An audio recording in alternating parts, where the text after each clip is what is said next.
جو لوگ ننگے جسموں کو دیکھنے کے شوقین بن جاتے ہیں نا، ان کے دلوں میں اللہ کو راضی کرنے کے جذبے باقی نہیں رہتے۔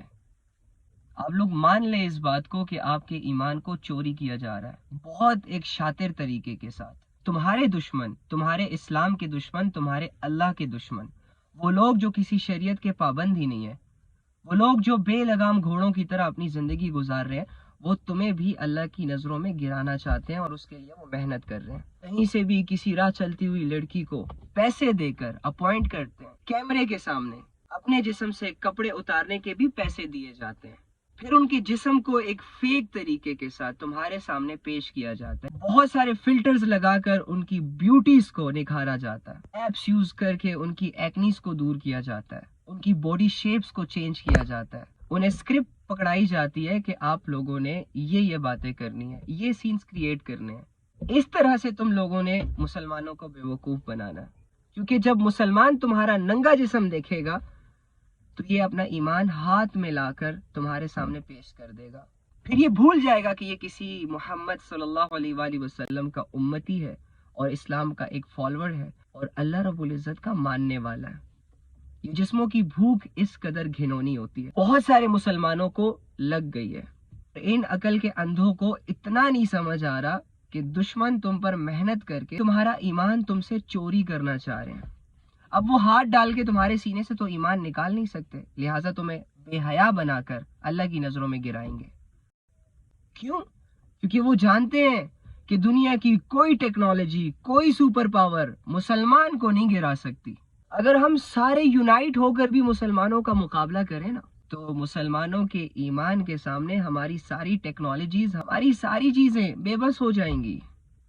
ہم نہیں ہرا سکتے مسلمانوں کو، کیونکہ ان کے دلوں کے اندر ایمان کے جذبے ہیں۔ ان کے جو بڑے تھے، ان کے جو صحابہ تھے، ان کے جو پیغمبر تھے، وہ بن دیکھے اپنے اللہ کے لیے جان دینے کے لیے تیار ہو جاتے تھے۔ وہ دولتوں کے لیے نہیں مرتے تھے، وہ کسی گرل فرینڈ بوائے فرینڈ کے لیے کٹس لگا کر سولی پر نہیں چڑھ جاتے تھے۔ ان کی زندگی کا ایک ہی مقصد ہوتا تھا کہ اللہ کی شریعت پوری دنیا پر نافذ ہو جائے، اسلام پوری دنیا پر پھیل جائے، اور اس محنت میں اگر موت آتی ہے، موت قبول، لیکن تمہارے دل میں اور میرے دل میں اللہ کے لیے لڑنے کے جذبے کہاں باقی رہ گئے؟ ہم لوگوں نے تو اپنی نظروں کو اتنا گندا کر دیا ہے، خواہشات کا اتنا مرید بنا لیا ہے کہ اب نفس اور خواہش ہم پر راج کر رہے ہیں، ہم اس کے غلام ہیں، جو دل کہتا ہے وہی کرتے ہیں۔ اللہ کے بندو، اسلام سے بے وفائی مت کرو۔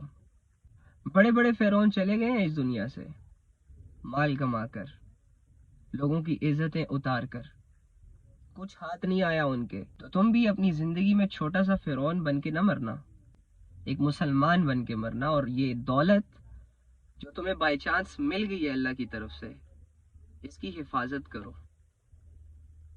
اس سے پہلے کہ دشمن تمہارے کلیجوں کے اندر سے، تمہارے سینوں کے اندر سے ایمان کے جذبے کھینچ لے، اور تم انہی کی طرح ہو جاؤ جن کی زندگی کا کوئی مقصد نہیں ہوتا، دھن دولت، دنیا، عزت، شہرت میں جی کر جانوروں کی طرح مر جاتے ہیں۔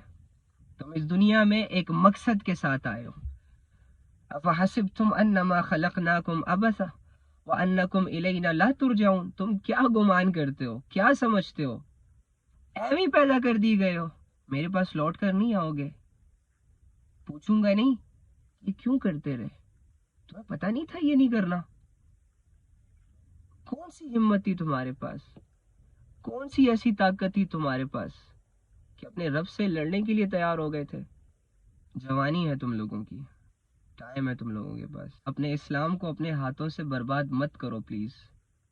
اسلام نے غالب ہو کے رہنا ہے، یاد رکھنا، جس طرح قیامت کا آنا حقیقت ہے، مرنا ایک حقیقت ہے، مرنے کے بعد دوبارہ کھڑا ہونا ایک حقیقت ہے، اسی طرح اسلام پر وہ دور بھی آئے گا کہ جب پوری دنیا میں اسلام نافذ ہوگا۔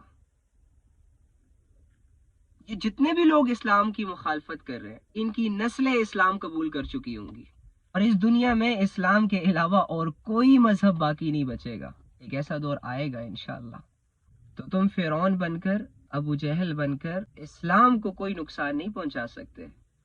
ہاں جو تمہاری 60-70 سال کی زندگی ہے وہ اپنی مرضی اور عیاشیوں میں جی کر چلے جاؤ گے زیادہ سے زیادہ، پھر تمہارا اور تمہارے رب کا فیصلہ.